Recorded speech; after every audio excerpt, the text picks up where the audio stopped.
Okay, here we go. You mentioned the variety shows. That did that make an impression on you, or just the whole idea that it was an event? Just the idea also, in my life, when I was young, I worked for my mother's first cousin,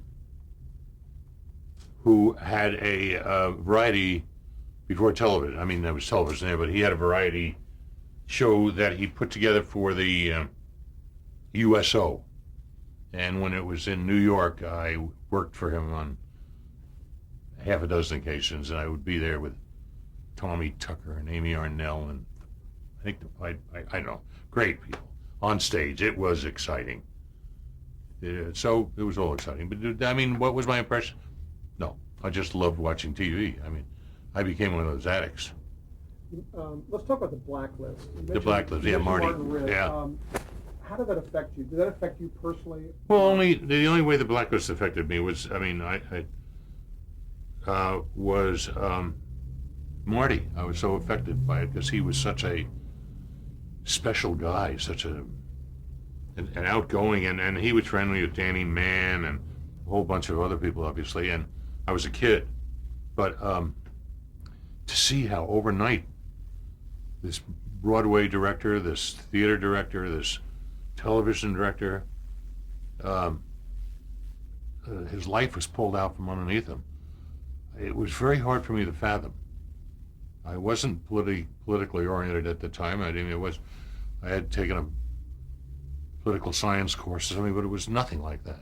Here it was the application of fascism in its worst way, and we're kind of seeing it today in a strange way. Not in a strange way. We're seeing it today with this group that's in power today. I mean, it's just as frightening to me. But it set me back on my heels. Enough to stop me? No. I mean, I remember how Marty came back. Marty came back as an actor. One of the little mystery drama shows, and it was called The Paper Box Kid. You probably have it in your archives. And Marty Ritt played a murderer who the prosecuting attorney and the DA or something, this whole show, and they finally decide they're gonna trap him into admitting he did it. And so they stand outside his cell pretending, because he was feigning insanity, and they were outside like they made it as if they didn't realize that he could hear their conversation. And the DA said, one way to prove if he's insane is a true insane person will not feel pain. I mean, there's a writing in those days. And then you cut away and you come back and they go into the cell and Marty is there and they say, we just want to do this little test with you. And he takes out a match and he lights this match and he holds it under Marty Ritt's hand, the Paper Box Kid. And you can see this acting where he is going to pretend it doesn't hurt, and yet it's got to be destroying him. In so doing, he had total control of his mind and his facilities, and he was then therefore guilty. But that was his comeback. After all these great years of his direction, he had to come back on it.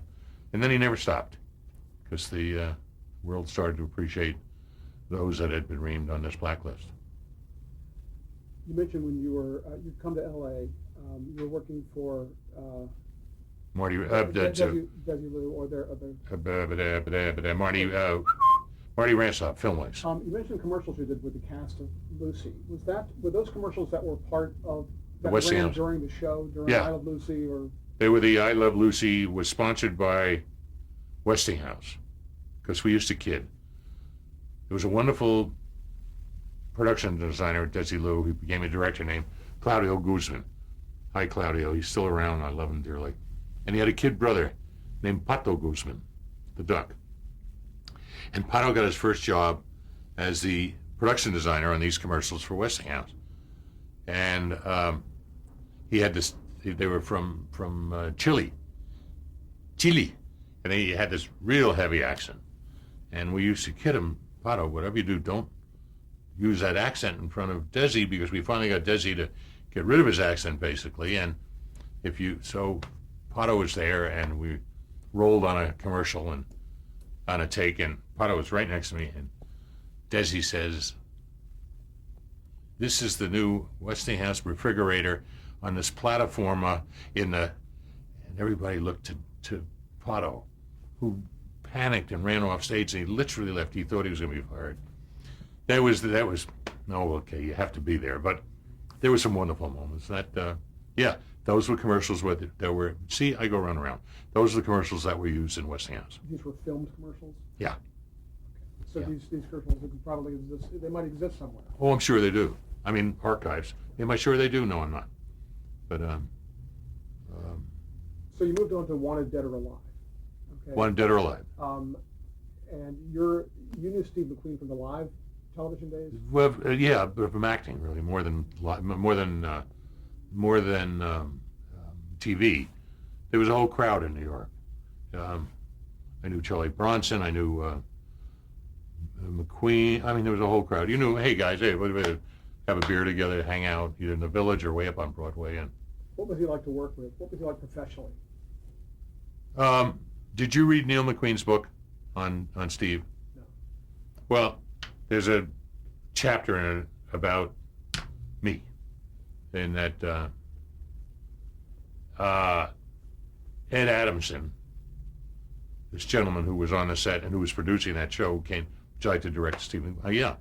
So he took me, I went over to CBS on Radford, and he took me in to see Steve. And I said, "Hi, Steve." He said, "Hey, Dick, how are you?" I said, "Great." And Ed said, "Oh, Steve, Dick's going to direct your next show." He said, "Oh, that's great." And I said, "Terrific." So I went back with Ed Adamson. He gave me the script. I took it home. I was shaking like a leaf. I had a Western. And the toughest things to shoot are Westerns and exteriors. And your first show was a bitch. But I've always been able to read something, and if I really liked it, I can put it down and I can shoot it, because I've already seen it. Really helped my career tremendously. Anyway, I got home and I was studying this thing, and I got a call from Ed Adamson that night. And he said, "Dick, we got a problem." I said, "What's that?" He said, "Ooh." He said, "Steve says you're an actor, not a director, and he doesn't think you should be directing this." I said, "Hey, thank you, Mr. Adamson, I really appreciate it." He said, "No, you don't understand. He said, I'm the producer, he's an actor. And I hired you to direct it, you're going to direct it." I said, "Well, I don't want to become between the middle of it." He said, "You're going to direct it." So I really laid this thing out in my head. And I went out on location somewhere out in the valley where there are 1 million homes now. And the crew was there, and it was an exterior shot. I had this thing set in my head, and the camera go here, okay, and the guys are doing it, and the high boys come in, they're lighting, and said, "Okay, tell McQueen we're ready," the assistant director. And McQueen came out, and he said, "Hello," and I said, "Hi, Steve." He didn't shake my hand or anything, and I said, he said, "What do you got?" I said, "Well, I think you'd be here, and down there is that, and we'll be over." He said, "No." I said, "What do you mean, no?" He said, "No." I said, "Why?" He said, "Because I never put my back to them if I'm over there," or something like that. I said, "Oh, well, I think you're safe." No, he said, "I wouldn't do it." I said, "Well, where would you be?" He said, "You figure it out. You're the director." And he walks off. So the cameraman, really a great guy, I wish I remember his name, tried to help me. And he said, "Well, if we do it like this, I understand what he's saying, but it's silly, but we'll, make the..." So by the time lunch rolled around, we had done like 1/8 of what we should have done. And at lunch break, I see Ed Adamson's Cadillac coming out. And I figured, oh man, that's it. So he took me aside and he said, "Look, it's a Friday." It was a Friday. The first day was a Friday. And he said, "Everybody's tired." He said, I'm going to give the half day off to everybody. And come on back in, man. Drive in with me. I'll get somebody to take your car in. So I drove back in. He said, listen. He said, Steve's very unhappy. I said, Ed, I understand. He said, no, I'm happy with you. The cameraman says you're doing what you do. The assistant director said, he said, you're going to finish the show. I said, okay, thanks. So I got pretty blasted that night. Got blasted the next day. It was Saturday. And Sunday I called McQueen, and I at his house. He lived up on Astral Drive off of Nichols Canyon. Neil answered the phone. I had known Neil from New York. She was a dancer. And I said, I speak to Steve. And he didn't want to get on the phone. I said, well, just tell him I want to say goodbye because I'm going to quit the show. I made up my mind. And Steve got on. He said, what do you mean you're going to quit the show? I said, I just don't think it's working. He said, well, nobody quits my show. I said, yeah, but I can't. He said, you'll be at my house at 7:15. I said, okay. 7:15, 7:05, I was parked outside his house. At 7:15, I rang the doorbell. And it wasn't Steve who answered the phone. Jesus, this is amazing. I'm going back. I can now tell you who the person was. The guy who answered the door was named Steve Ferry. He was a prop man, one of the best prop men in television. It was a buddy of Steve's. He says, come on in. And I went in, and there was a whole bunch of guys there. And they're all drinking Blue Nun, cheapest wine we could get in those days. And Steve went, hey. And somebody gave me some wine. I think they were smoking some doobies. Everybody was just mellowed out, having a good time. And I kept saying, Steve, he said, hey, well, and they tell stories. And well, I know, all of a sudden it's like 10 o'clock and I'm wasted. And I said, Steve, I got to talk to you. He said, in the morning. I said, he said, you're too drunk to drive. Neil, put him to sleep. So I went to sleep on the couch, and as did everybody else in the place. Wake up in the morning about 5 o'clock, and Steve, he's up wide awake. He's, come on, we got to go. I said, Steve, he said, come on, we'll talk in the car. And he had a little Jaguar X, whatever the hell it was. But it was a single-seater. But I got in it with him. And we blasted Mulholland. I mean, how we got out there to the ranch, I'm trying to talk, the wind in my ears, bugs going through my ears. And Steve's doing, talk later. We get out there, and he says, where do you want to get off? I said, well, are we ever going to talk? He said, later. And he let me off. Somebody grabbed me. I took a shower in one of the trailers, and I went out with the cameraman and set a shot. Steve came out. He said, what am I doing? I said, they said, okay. And what am I doing? Okay. And one day, Monday, we did 2 days' work. Day and a half. We caught up Friday's work. And we just never spoke about it. It was just Steve. Something was bugging him. And it ended up, I did about 5 or 6 shows, or 4 or 5 or 6, whatever it was. And I was going to do another group. And I had an argument with Steve, a real argument.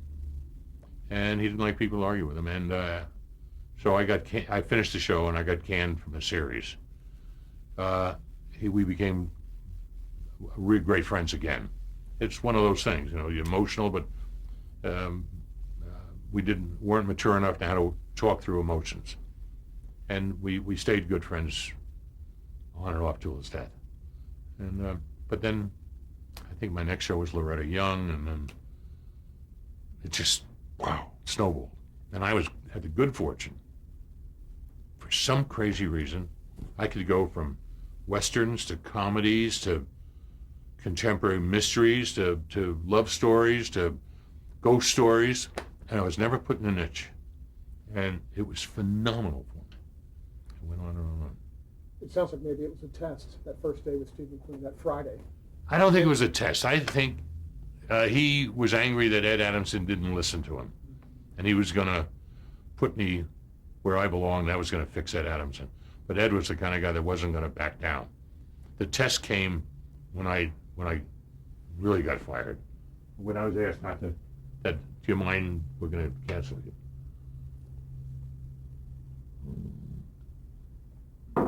Was McQueen a pro? I mean, was he on time? Was he ready? Was he prepared? He was a real pro. We loved the character, and he did great with him. during that period that I did those shows, I think. It may have been after when we were friends, but I think it was during. He did a show for, great director, Richard, I can't think of his name. But it was a picture by Thomas T. Tremolli. It's a book called Never So Few. It was Sinatra. Second World War in the Philippines. And McQueen got the part of Sinatra's driver. And it was like a 4-day job. Because you see a DC-3 landing, Sinatra gets out, McQueen's in the foreground in his Jeep, gets in, drives him to the hotel, drives him one other place, and that's it. But when they went to shoot, this is Steve, funk. He had funk. He's sitting in the Jeep, sergeant, in that period of time, CCC, Depression. He's got a comic book, and he's chewing a wad of gum. And we see the plane land. If you look at the movie, you'll see it. Plane lands. He's still turning pages. Plane pulls up. Sinatra gets out. The officer gets out. Starts turning pages really fast. He rolls up, puts it in his pocket. Chewing gum. He jumps out. He goes to salute. Takes gum out, puts it behind the mirror, and salutes. Gets in the car. Sturgis. It was Sturgis. John Sturgis. Kept him on the movie for the whole run of the film.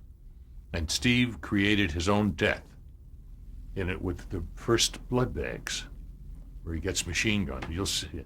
He loved his characters, and he invented them and made them work. And was he a disciplined guy? For me, he was great. Did he do his own stunts for the most part?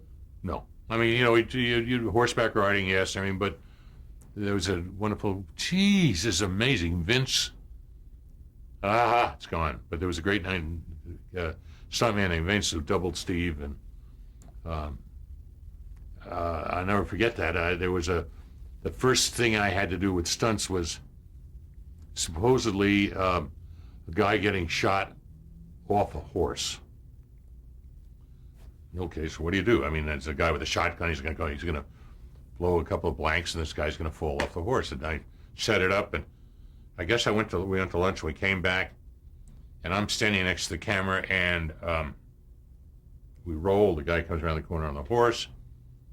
The foreground heavy steps out with the shotgun, fires the shotgun, and hits this guy. And the guy flew off his horse and right into the back of a barn. And I went, oh my God, I thought we killed him. The stunt guys, it was their shot. I mean, I said they had rigged it so there was a cable off the guy into the side of the barn. So when the shotgun went over, it was triggered, and it pulled him into the barn, and hit the thing, and he slid to the ground. But I wasn't prepared for it. It was my introduction to how these guys can make you look good if you listen to them and you learn from them. And I have over the years. Stunt coordinators, stunt guys, special effects. They make your career. Did your acting experience help to inform you as a director? Did that help you to work with actors better just because you had done that? Tremendously. Yeah, I mean, I don't know how. First of all, I never could learn lines. I could always do lines. I knew the intent. I knew the beginning, the middle, and the end. I knew why I was there, who I was. But if you didn't know lines, cameras were cued on lines in those days. It was always tough for me. So I always, when an actor couldn't learn a line or had a problem with a line, I always wanted to. And so I'd help him through it because I know what he was going through. And from David Alexander, I learned a lot of improvisation. And to this day, I love to improvise. Again, if you have a beginning, a middle, and end well written, and you have good actors, and they've done it once, and we have it. I want to know what they have. I mean, they're going to make me look good if they come up with something. And if there's a good actor that comes up with something, the other one has a great reaction to it, and the other one picks up. All of a sudden, wow, I look like a genius. So I respect actors, and I love them, and some, but I never forget that Lincoln was killed by one. Let's do a little word association. I'm just going to mention a title of a Western, and if you have any memories of it or just something brief that you want to talk about, feel free to do that, or you can pass or skip. Okay. Wagon, Pass. No, go. What? wagon train. Huh. Experiences? Anything you want to talk about. I had 2 great experiences on Wagon Train. It was Universal Studios. Bunch of squares, unbelievable squares running in the studio. We really had to walk around in suits and attaché cases. And I had 2 experiences. One day, where all those big buildings are now, we used to be part of the back lot. And you would shoot the Wagon Train coming over. It was a Wagon Train. It was one show I did, Wagon Train, with Betty Davis. But these were extras. And the Wagon Train coming over the hill. You can hardly hear it because the freeway is right there Where was this shot? at Universal. Universal. And so I figured I'll have some fun. So I told the operator, I said, start on the freeway. He said, what? I said, start on the freeway. And we get a really big truck, and it kind of motivates you to pan over, and we'll pick up the Wagon Train coming. And just, so we did. I got a couple of good takes. I knew I could scissor it out. And after it, and I did the rest of the day. The next day, they would see dailies in the morning. Anyway, I was somewhere shooting a scene, and the suits came out. And they said, what do you think you're doing? I said, what do you mean? He said, you can't use that. Use what? I said, they said the trucks and with the Wagon Train. I said, no. I'm just showing you that this is what the future's going to be. These are those trucks, and these trucks are those trucks. So there's a what? He said, you can't do that. I said, but I did. He said, well, what are we going to do? I said, we're going to scissor it out. We'll just start on it. He said, well, why'd you waste that film? I said, I didn't waste it. I hope you would have appreciated it. But anyway, I had this terrible scene with him. That's the people you're doing it. So it was a 5-day show. About the 3rd day in, it was a scene with Betty Davis and a wonderful little actress. And I can't remember her name. And when I went to do the close-ups on Betty Davis, the actress overlapped her, spoke well, and I hear somebody say, cut. And I turned and I said, what? I thought maybe an airplane. I don't hear them, usually. I said, what happened? He said, sound man said you had an overlap. I said, what? He said, you had an overlap. I said, what are you talking about? He said, that's when 2 people talk over. I said, I know what it means. I said, but how do you dare cut my camera? The assistant director said to me, that's the rules. No overlaps are allowed to be printed. I said, what are you talking about? I know how to cut an overlap. I know where he's done. You're not allowed to. And I get in this hassle on the set.